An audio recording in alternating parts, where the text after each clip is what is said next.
Hi hello good morning welcome back to our YouTube channel. ನೋಡಿ friends, ಇವತ್ತು ನಾನು ಆಲೂಗಡ್ಡೆ ಮತ್ತು ಪಾಲಕ್ನ ಯೂಸ್ ಮಾಡಿ ರೆಸ್ಟೋರೆಂಟ್ ಸ್ಟೈಲಲ್ಲಿ ಒಂದು ಪಲ್ಯನ ಮಾಡ್ತಾಯಿದ್ದೀನಿ. ಅದಕ್ಕೆ ನಾನು ತೊಗೊಂಡಿದ್ದೀನಿ 4 ಆಲೂಗಡ್ಡೆನ, ತೊಳೆದಿಟ್ಟಿರೋ ಆಲೂಗಡ್ಡೆನ ಈ ಥರ ಒಂದರಲ್ಲಿ 4 ಭಾಗನ ಮಾಡ್ತಾಯಿದ್ದೀನಿ.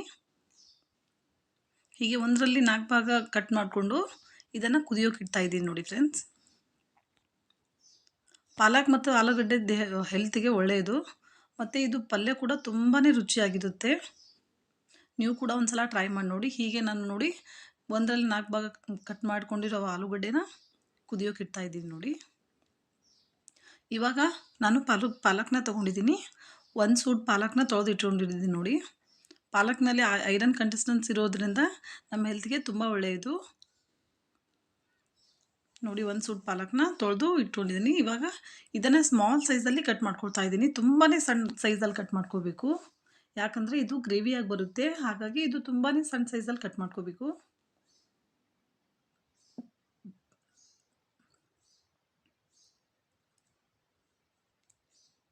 ಪಾಲಕ್ ಬಗ್ಗೆ ಅಂತೂ ಎಲ್ಲರಿಗೂ ಗೊತ್ತಿರೋದೇ, ಪಾಲಕ್ ತುಂಬ ಒಳ್ಳೆಯದು ನಮ್ಮ ಹೆಲ್ತ್ಗೆ.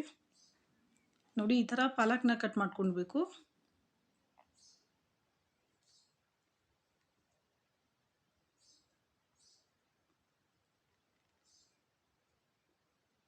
ಇದಕ್ಕೆ ನಾನು ಒಗ್ಗರಣೆ ಹಾಕೋದಕ್ಕೆ ಬೆಳ್ಳುಳ್ಳಿ ಮತ್ತು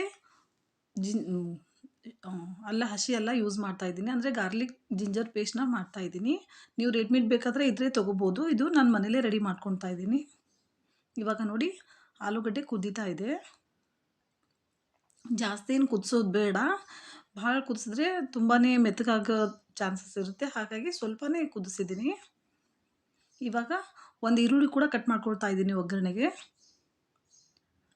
ಜಿಂಜರ್ ಗಾರ್ಲಿಕ್ ಮತ್ತು ಈರುಳ್ಳಿ ಎರಡೂ ಹಾಕಿ ನಾನು ಒಗ್ಗರಣೆ ಹಾಕ್ತಾಯಿದ್ದೀನಿ.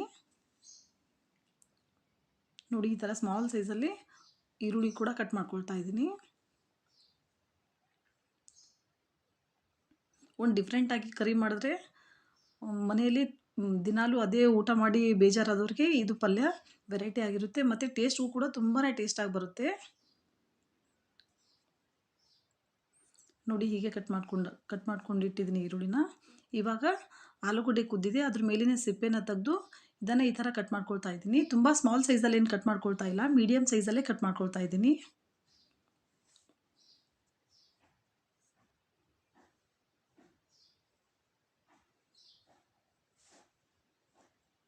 ಹೀಗೆ ಕಟ್ ಮಾಡ್ಕೊಂಡಿಟ್ಟಿರೋ ಆಲೂಗಡ್ಡೆನ ಇವಾಗ ನೋಡಿ ಒಗ್ಗರಣೆ ಹಾಕ್ಕೊಳ್ತಾ ಇದ್ದೀನಿ. ಒಗ್ಗರಣೆಗೆ ನಾನು ಸ್ವಲ್ಪ ಎಣ್ಣೆನ ಕಾಯೋದಕ್ಕೆ ಹಾಕಿದ್ದೀನಿ.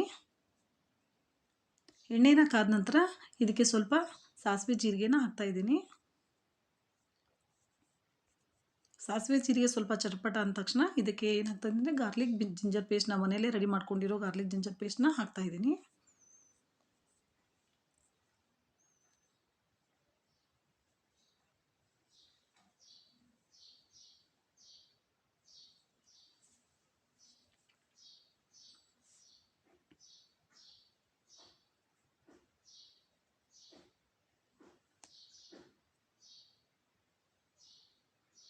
ಹೀಗೆ ಸ್ವಲ್ಪ ಹೊತ್ತು ಎಣ್ಣೆ ಕಾದ ನಂತರ ಹಾಕಿ ಇವಾಗ ನೋಡಿ ಸ್ವಲ್ಪ ಗಾರ್ಲಿಕ್ ಜಿಂಜರ್ ಪೇಸ್ಟ್ನ ಹಾಕಿ ಅದರದ್ದು ಹಸಿ ಸ್ಮೆಲ್ ಹೋಗೋವರೆಗೂ ಸ್ವಲ್ಪ ಫ್ರೈ ಮಾಡ್ತಾಯಿದ್ದೀನಿ.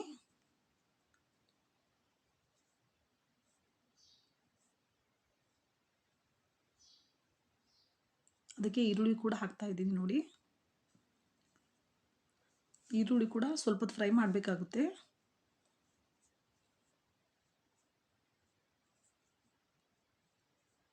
ಇವಾಗ ಸ್ವಲ್ಪ ಒಂದೆರಡು ಬ್ಯಾಡಗೆ ಮೆಣಸಿನಕಾಯಿ ಕೂಡ ಹಾಕ್ತಾಯಿದ್ದೀನಿ. ನೋಡಿ,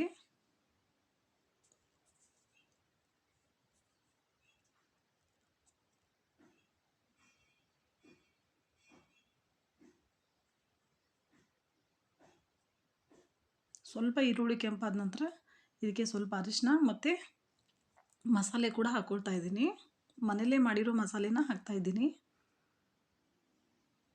ಸ್ವಲ್ಪ ಮಸಾಲೆ ಖಾರ ಕೂಡ ಹಾಕ್ತಾಯಿದ್ದೀನಿ. ನೋಡಿ, ಕೆಂಪು ಖಾರದ ಪುಡಿ ಬೇಕಾದರೂ ಹಾಕೋಬೋದು.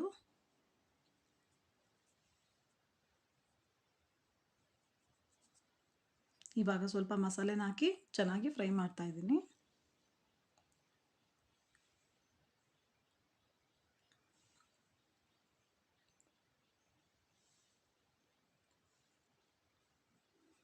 ನೋಡಿ ಇವಾಗ ಇದಕ್ಕೆ ಕಟ್ ಮಾಡ್ಕೊಂಡಿರೋ ಆಲೂಗಡ್ಡೆನ ಹಾಕಿ ಸ್ವಲ್ಪ ಹೊತ್ತು ಫ್ರೈ ಮಾಡಿದ್ದೀನಿ. ಇವಾಗ ನಾನು ಪಾಲಕ್ನ ಹಾಕ್ತಾಯಿದ್ದೀನಿ ನೋಡಿ. ಪಾಲಕ್ನ ಹಾಕಿ ಸ್ವಲ್ಪ ಹೊತ್ತು ಈ ಥರನೇ ಫ್ರೈ ಮಾಡ್ತಾಯಿದ್ದೀನಿ. ಚೆನ್ನಾಗಿ ಮಿಕ್ಸ್ ಮಾಡ್ಕೋಬೇಕು. 1-2-3 ನಿಮಿಷಗಳ ಕಾಲ ಇದೇ ಥರ ಫ್ರೈ ಮಾಡಬೇಕು.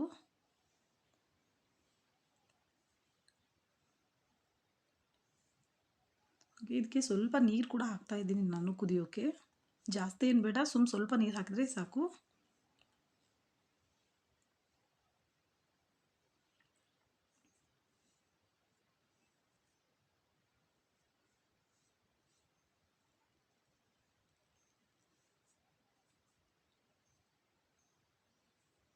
ಹೀಗೆ ಚೆನ್ನಾಗಿ ಮಿಕ್ಸ್ ಮಾಡಿಕೊಂಡು 1-2-3 ನಿಮಿಷಗಳ ಕಾಲ ಇದನ್ನು ಕುದಿಸ್ತಾ ಇದ್ದೀನಿ. ಲೋ ಫ್ಲೇಮಲ್ಲೇ ಇಟ್ಟು ಕುದಿಸ್ತಾ ಇದ್ದೀನಿ. ನೋಡಿ ಈ ಥರ ಬಂದಿದೆ. ಕುದ್ದಿದಾದ ನಂತರ ಈ ಥರ ಬಂದಿದೆ ಪಲ್ಯ. ತುಂಬ ಗ್ರೇವಿ ಮತ್ತು ತುಂಬ ಚೆನ್ನಾಗಿ ಬಂದಿತ್ತು. ಪಲ್ಯ ಅಂತೂ ತುಂಬಾ ಟೇಸ್ಟಾಗಿ ಬಂದಿತ್ತು. ನನ್ನ ವಿಡಿಯೋನ ಇದೇ ಫಸ್ಟ್ ಟೈಮ್ ನೋಡ್ತಾ ಇದ್ದರೆ ಕಮೆಂಟ್ ಮಾಡಿ, ಶೇರ್ ಮಾಡಿ, ಸಬ್ಸ್ಕ್ರೈಬ್ ಮಾಡಿ ಫ್ರೆಂಡ್ಸ್. ಮತ್ತು ಈ ವಿಡಿಯೋನ ನಿಮಗೆ ಇಷ್ಟ ಆಗಿದೆ